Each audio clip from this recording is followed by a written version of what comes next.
I'm already a millionaire in my mind.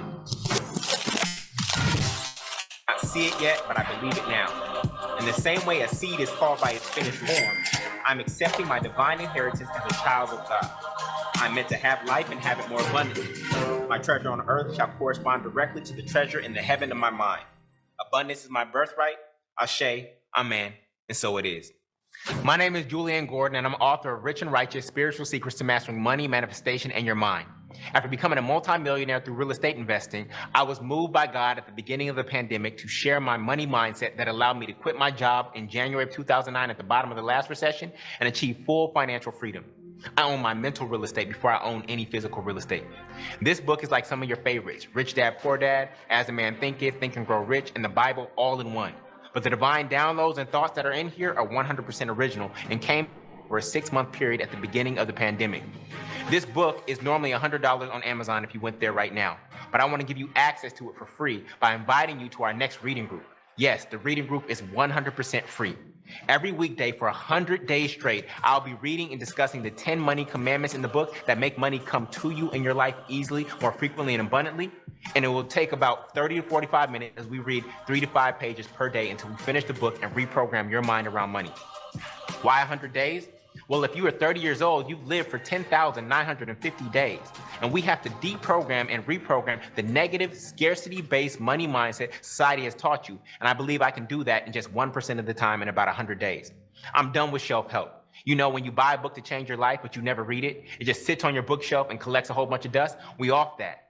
When is the last time you had an author actually read their book to you out loud because they cared about you getting the information in your soul?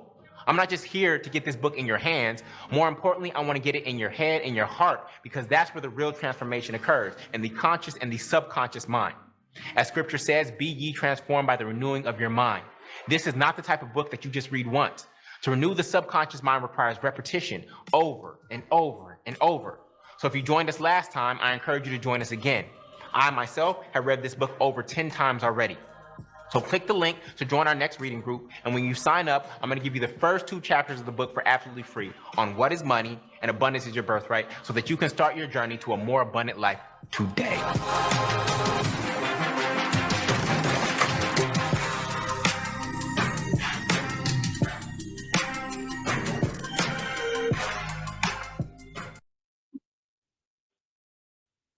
What's good, everybody?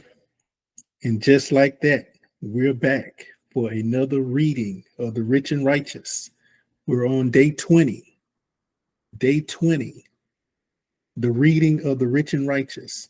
If you're new, this is the 100-day challenge of the reading of the Rich and Righteous. We're doing 100 days of reading this book to reprogram our minds to attract more money. And we are still on money commandment number 4. This is our last section for the money commandment number 4, how the rich and righteous speak about money. If you don't have the book, by all means, check the link in the description section. Go ahead and grab your book. I will be doing this thing for 100 days, but even after the 100 days, the book will still be valuable to you, so you can always tap in. But for now, you want to go ahead and grab a book so you can continue to follow along during the 100-day challenge. That will be awesome. Make sure at the end of the reading, you document what are your takeaways. We must have takeaways at the end of these readings. If you do not have takeaways, that means you did not receive the information. Maybe you didn't listen well. Maybe you didn't understand some things. So we need to go back and reread, and also go back and re-listen to the videos so you can grasp some of those concepts.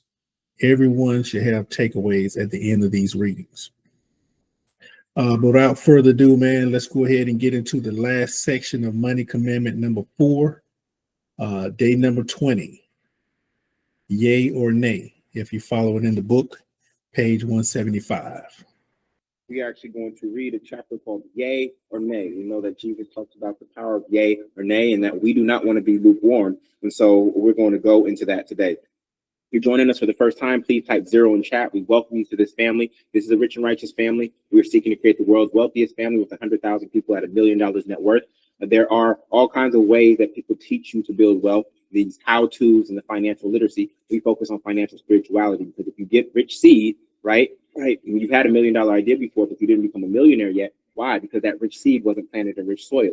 So our role, and the reason we think we're going to be so successful, and we know we're going to be so successful, is because we're focusing on the subconscious soil of the mind. So the next time we get a rich seed from God, because we were tapped into a particular frequency at a particular moment, we know that that seed is going to bear fruit and that our wealth will expand exponentially, not just linear by working and trading time for money.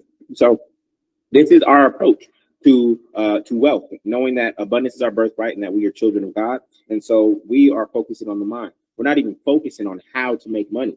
We are focusing on, one, recognizing that the greatest currency in the world is in our body, right? And that we are the value.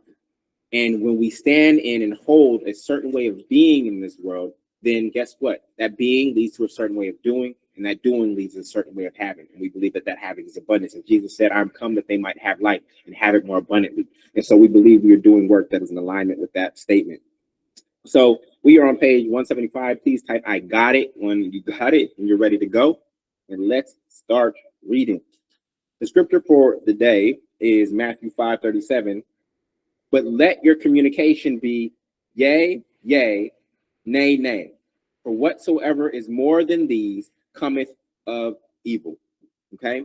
So it's either a yes or a no. We do not want to be lukewarm, right? We want to be very clear about our decisions, and we want a full, what I like to call a full body yes. I forgot who came up with that terminology, but we want it to be a full body yes, that we are all the way in, or it's a full no. We do not want to be wishy-washy in the middle. And that's where a lot of people are and why they don't see results in their life, because they're so caught up in being lukewarm. And so we want to be very clear about the decision that we're making. And when you look at computer programs and code, right, the zeros and ones in the matrix code is literally just a series of yes and no's. It's just literally a series of yes and no's. And so we know that we are the programmers of our own lives, and we need to be very clear about our yes and no's. There's no 0.5s in computer programming code, okay? So the top of page 175. My competition is not another person. No external evil or devil is trying to deceive me. The cartoons of a red devil on the left shoulder and a white angel on the right shoulder are a personification of the spiritual warfare within our minds. My competition is the highest version of myself I can conceive of in the heaven of my mind. The difference between who I want to be and who I am today is what drives me. Coach is a better word than competition, because my best self wants me to catch up and be my best. Okay. So your best self is not against you. It's actually our lower base nature that is pulling us down. And the secret to closing that gap is recognizing that who I truly am is even greater than who I am right now. Everybody affirm that. Who I truly am is greater than who I am right now. Who I truly am is greater than who I am right now. But in order to become who I truly am, I had to be who I am right now. So we do not look down on who we are right now. We know that this stage was part of the journey. But remember, we never over-identify with the stage. If we over-identify with the stage, we end up in a cage. If we over-identify with the stage, we end up in a cage. Like a pumpkin seed. Where is it? The pumpkin seed, right? As I shared with you before, nowhere on this package does it say seeds. It just says pumpkin. But if you call this a seed, the seed is the stage that it's in, but it's not a seed. It is actually a pumpkin.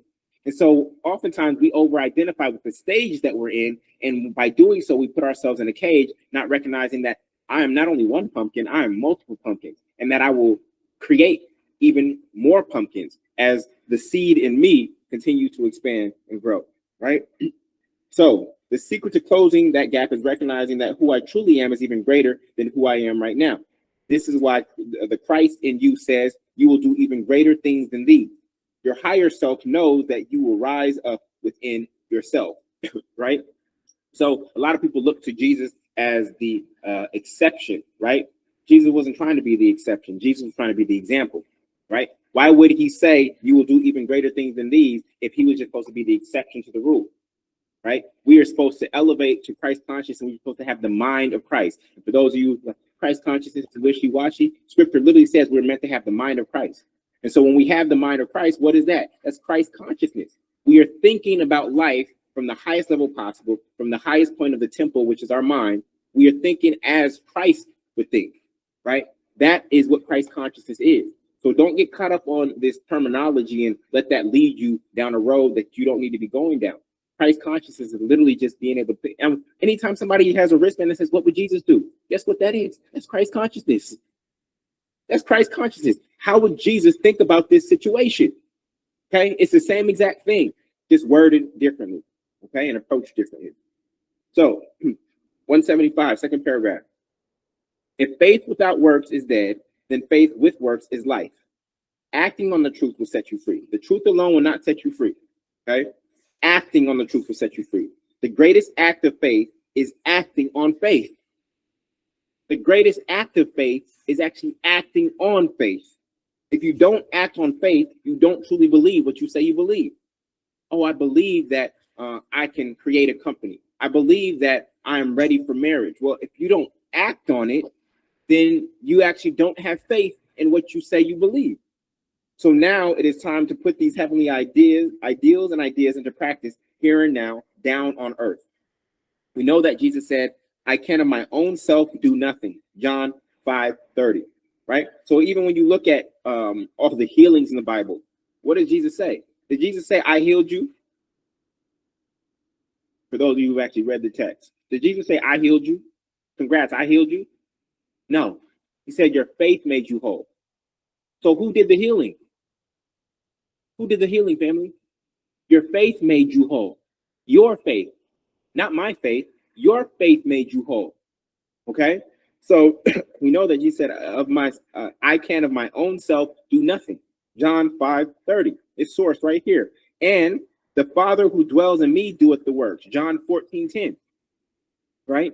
So given that, what is your role in the manifestation process? Are you supposed to just sit back and relax? Yes and no. You are supposed to take the back seat to God. This is why Jesus also said, not my will, but thine be done. Luke 22:42. And you are supposed to relax by taking the path of least resistance, which is trusting God. But you still have work to do in heaven, the mental side of life, and on earth, the material side of life. Manifestation. Everybody type this. Man-infestation. The beginning of the word manifestation starts with man, right? Manifestation does not work without man. So you have a role. We just have to get very clear on the role. And we're going to talk about the 3 ways to manifest later on in the book. Many people think that the success of their life will hinge on a few major decisions. Granted, some major decisions tend to have a significant impact, such as who you marry, your career path, and where you choose to live. But even those decisions don't fully determine success in life. Warren Buffett lives in Omaha, Nebraska. One of the world's wealthiest people lives in Omaha, Nebraska, and lived apart from his first wife, though they never officially divorced, and he is doing fine financially. While there may be critical turning points or forks in the road along your journey that you can point to in hindsight, the success of your life will be determined by the small daily choices you make consistently. You've been doing that here by showing up consistently. You're making a small daily choice that will have huge impact on your financial well-being and abundance going forward. It will bear fruit. Trust me. 176, third paragraph. Are you happy right now today? I want you to answer that question. Are you happy right now today? Yes, you may have stresses, bills may be due, this may be happening in your family or in your own personal life, right? But are you happy right now today? Yes or no?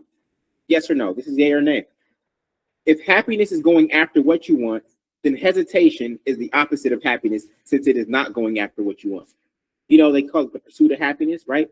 And in the pursuit of happiness, you don't get to happiness. You're actually happy in the pursuit, the happiness of the pursuit. But if happiness is going after what you want, right? And you get joy from going after what you want, then guess what? Hesitation would be what? It would be the opposite of happiness, because you're not going after what you want. So anytime you're hesitating in life, for those of you who don't feel happy right now, it's likely because you're hesitating. You're not going after something you truly want in life. You're settling. Choices are cerebral and in our heads. They don't become decisions until you externalize them through actions. When you know what is right, don't hesitate. Proverbs 6:4 says, don't put it off. Do it now. don't rest until you do. I'll add that you won't rest until you do what you know you should have done while here on earth, which is your purpose. Some of you don't sleep well right now. I don't care how much money is in your bank account. You don't sleep well right now. 1/3 of your life, you don't sleep well right now because you know that you're not doing what God called you to do. Yeah, you have a great title. You have a great salary, right? But remember, there's no such thing as a good job that you hate. If you hate the work, if the work is not in alignment with your God-given purpose, then I don't care what you get paid because you're not fulfilled. The goal is not just to fill our bank account. The goal is to be fulfilled. And if you're not fulfilled, it's likely because you're not walking in your God-given purpose. So back to Proverbs 6:4 says, don't put it off. Do it now. Don't rest until you do. And I'll add that you won't rest until you do what you know you should have done while here on earth, which is your purpose. Procrastination feels like an escape, but it is really a trap. I find that I rest easier when I've done what I know I was meant to do for the day. Remember, I talked to you about my to-do list. In fact, right here, I create a to-do list, not a long to-do list. What do I mean by that? I put 2 things that I'm meant to accomplish that day, the 2 biggest things that I'm meant to accomplish, then I can go to sleep. If I accomplish 5 things that day, great. But I need to accomplish these 2 things. That's what matters. And I don't just apply that to my day, I apply that to my life. I'm here to expand the multifamily movement, and I'm here to build this community around rich and righteous. I'm here to expand financial spirituality, and I'm here to help us create the wealthiest family on earth. They work hand in hand. That is my to-do list for my life. Elon Musk, we see him with Tesla, getting us off of fossil fuels. We see him with Solar City, trying to harness the power of the sun. And then we see him with SpaceX, get us the heck out of here if none of those other things work, right? So I create a to-do list. Everybody type that. The number 2 hyphen do list. Not a long to-do list, but a to-do list. I focus on completing 2 major things every day. My day is complete when I complete those things.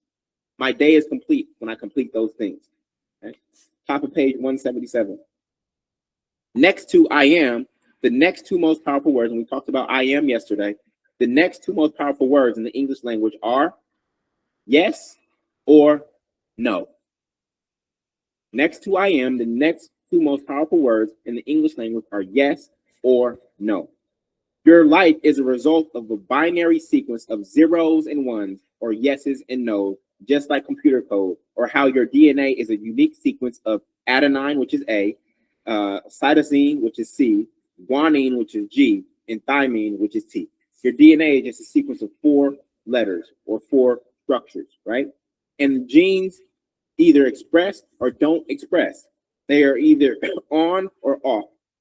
This is why the creation story is known as gene ISIS. Everybody type that out. I want you to see it. Gene, GENE hyphen ISIS. Genesis is a story about your genes, family. It's a story about your genes. I could go in deeper. I can show you in the Bible where there's an allegory about your chromosomes. In fact, I believe it was Jacob where he was shepherding Laban's cattle, and he could take the spotted ones or and the striped ones or something like that, right?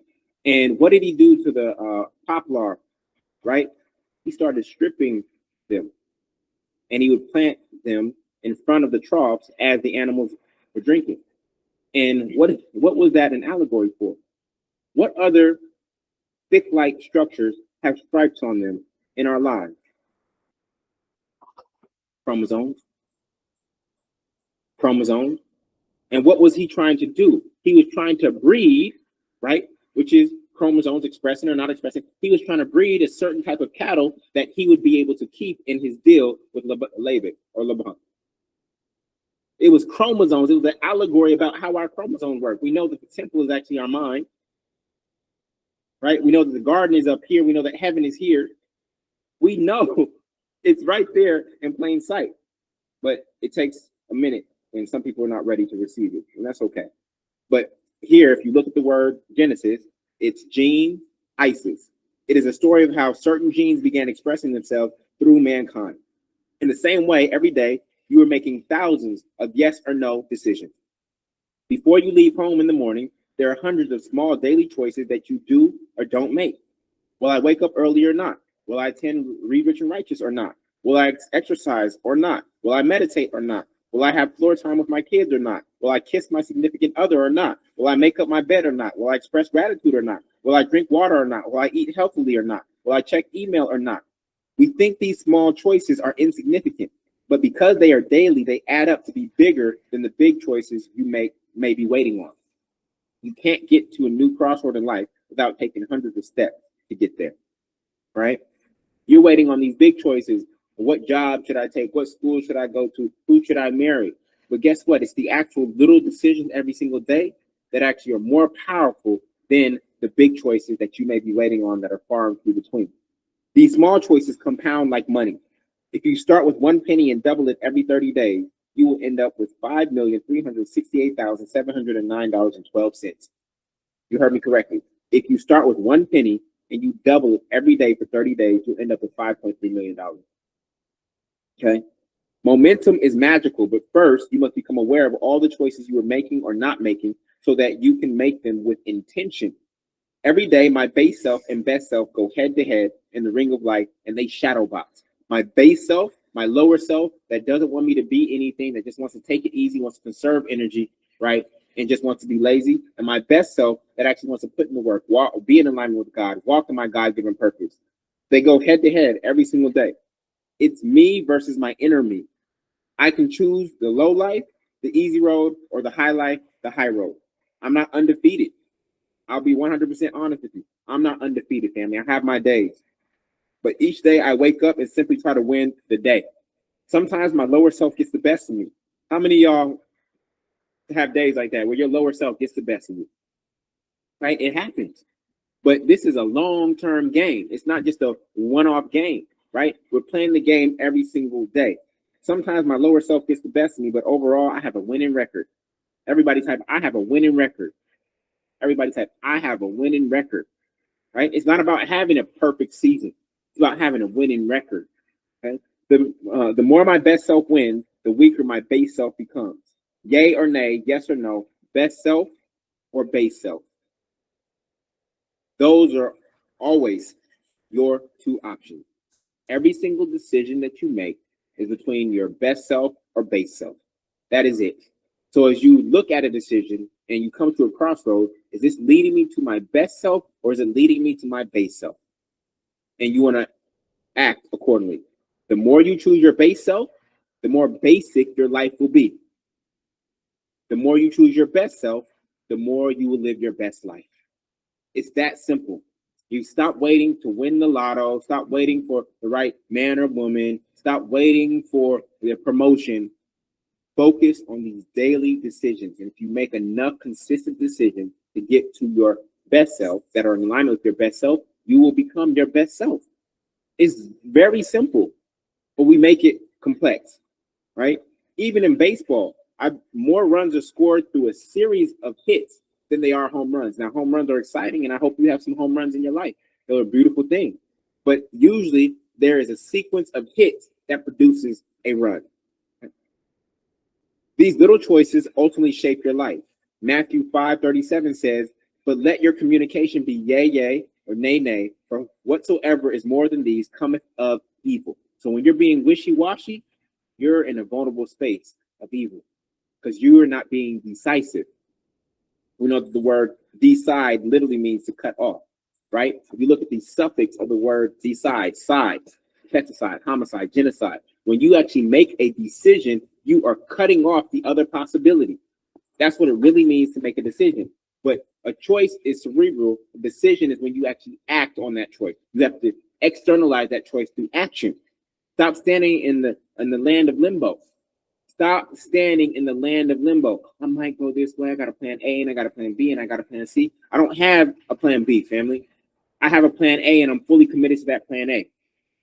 And if plan A doesn't work, guess what? I scrap it and I create another plan A. If plan A doesn't work, I don't go to plan B. There was never a plan B. I scrap it and I go to another plan A. I'm all in on the next plan. Excuse me. You only ever have two choices, your base self or best self. It's either yay or nay, yes or no. One, excuse me, 1 second, family. You only ever have two choices, your base self or best self. It's either yay or nay, yes or no. One moves you towards hell and the other moves you towards heaven, which are both states of mind while you are alive, not places you go to after death. Okay? You're making life or death decisions every single day. You're making life or death decisions every single day in every single moment. This is either going to give me life or it's going to give me death. You get to choose, right? In the same way that your DNA strands are uniquely sequenced together to create who you are, your daily choices get sequenced together to create what you experience. And through your daily choices, you can reprogram your DNA. We almost always have a choice. There was only one time in my life where I didn't feel I had a choice, and that was when I was 18 years old and I got held up for my car at gunpoint. Okay? I felt powerless in that moment. But even then, I had a choice, even though they weren't good ones, right? Besides life and death situations, we always have a choice, but we convince ourselves that we don't.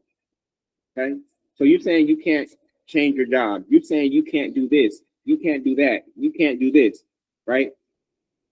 Unless it was a life or death situation, you have the power to do anything. So you're saying that this situation is more powerful than you are. But you are the entity that got yourself in this situation. So you also have the power to get yourself out. Besides life and death situations, we always have a choice, but we convince ourselves that we don't. Anytime you use the language pattern, I have to, that is an indication of limited, non-creative, powerless thinking. But Julian, I have to pay my bills. I have to pay my mortgage. I have to feed my kids. I have to. Yeah, you have to. But the way that you're doing it is not the only way, and you're not experiencing joy doing it that way.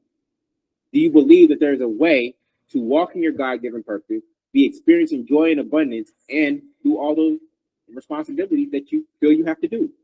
You simply aren't aware of other possibilities from your perspective, which is shaped by your programming. Your programming has limited what you think is possible. You believe that this is the only way to fulfill those obligations.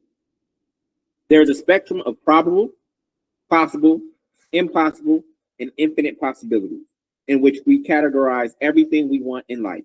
For some people, earning $100,000 per month feels probable, while for another person, only earning $10 an hour, that may be in their realm of infinite possibility, which is beyond impossible in what they can even conceive. Okay?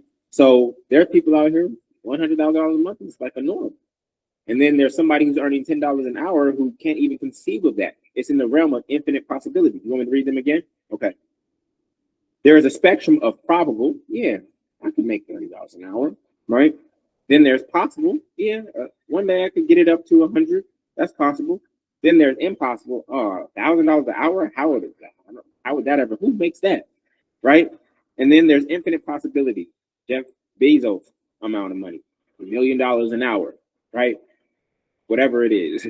Okay. So there's people who think at all those levels. My question to you is, why do you think at the lower levels? Or better yet, what is the next level of thinking for you? How do you actually make what was impossible? How does that become possible for you? And then how do you move it from the realm of possibility into a realm of probability? Right? And then how do you move it into your actual experience? But just because they can't see it for themselves doesn't mean that the possibility doesn't exist. Before you say yay or nay, make sure that you've gone to the top of your temple so that you can, remember, Jesus was taken to the top of the temple. Before you say yay or nay, go to your highest level of thinking. Don't make a decision from where you are and who you are today. Elevate to who you want to be and make the decision for today based on that identity. So before you say yay or nay, make sure that you've gone to the top of your temple so that you can see clearly all the possibilities that are in front of you. And from that place of power, declare with certainty what you will do and what you won't do, what is yours and what is not. All right. All right. This concludes day 20. Day 20 is officially in the books. What are your takeaways? I know you got some takeaways. What are your takeaways? One takeaway of mine, he mentioned faith. If anybody's familiar with Deion Sanders, he has this slogan, I believe, when he went to Colorado. He had a shirt, I believe. Do you believe? I believe. Do you believe? All right. So in the scripture here, page 175, the greatest act of faith is acting on faith. If you do not act on the faith, then you truly don't believe what you say. Like I can say, I'm going to win the lottery, but deep down inside, I don't believe I'm going to win the lottery. So I don't act on it. You must have faith and believe what you say and act on it. If you don't act on it, then you don't believe it.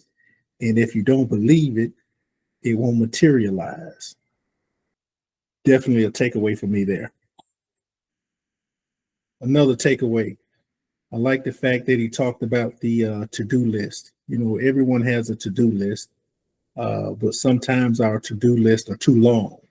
So he mentioned that he has a to-do list where he must get at least 2 things done off of his list. It could be longer, but there are 2 things that are important on that list that must be done or get done that day. So I like that concept. That's definitely something I incorporated. I always ask my kids, what did they get done today? You know, if somebody can't tell you what they got done today, then they had a half-ass day. You should always be able to explain what you got accomplished that day. So I'm big on that. So I like this concept of getting at least 2 things done and then being able to talk about it. Show that you made some progress that day. Those are my takeaways for day 20. This also concludes our commandment number 4. We have finally finished money commandment number 4, how the rich and righteous speak about money. Don't forget to document your takeaways. Also, if you don't have the book, the link below in the post section, click on the link, go ahead and order your book so you can follow along with us. Once again, the book is valuable even after this 100-day challenge is over. But day 20 is officially in the books. Tomorrow we'll be going to day 21, starting a new money commandment number 5, how the rich and righteous ask for money. That's going to be good. That's going to be good. Appreciate you guys tapping in with me for today, day 20. See y'all tomorrow for day 21 with a new money commandment. Salute.